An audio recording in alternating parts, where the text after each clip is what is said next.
What do you make of Mr. Chaudhary's arguments today that we are all violating the constitution of this country? We have usurped Waqf land and they should get it back. We've strengthened their arms to get it back.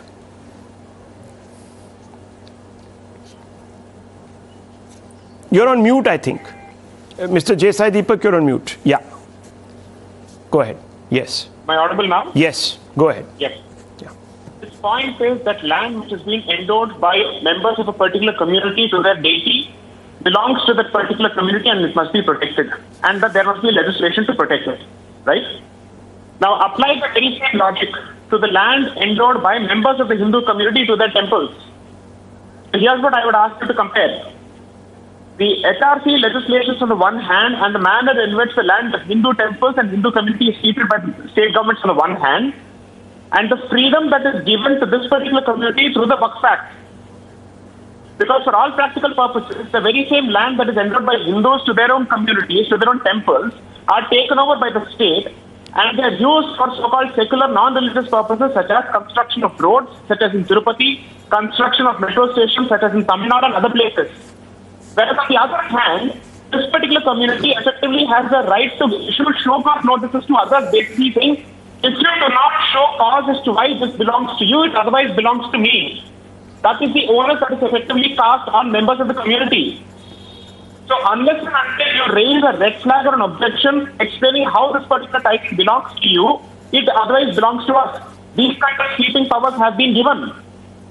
And once that happens, we are then expected to run to a tribunal to prove our title with respect to our property. And the example that you pointed out, an institution that is longer than the life of Islam, or let's say, or its existence, so to speak, is expected to prove to Islam and its adherents as to why the land belongs to it.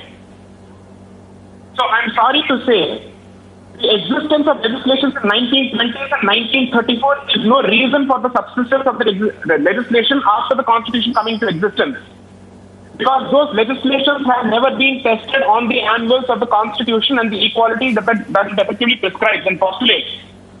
Now, the question that I would want to ask is this. It's not a question of you promulgating a particular law. The Waqf Act was enacted. Sir, can you stop speaking over him? Let him finish his point. You can respond to him, please.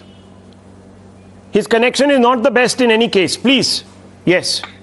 You have to realize that under the British period, two things happened. First, they came out with legislations which gave Muslims the specific power to control their own property.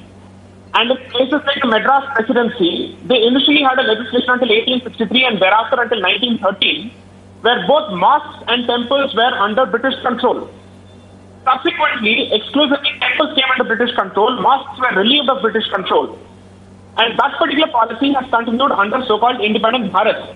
So today, land belonging to Christians is not under state control. It is entirely under the control of the community. Muslims have a Waqf Act where they have autonomy.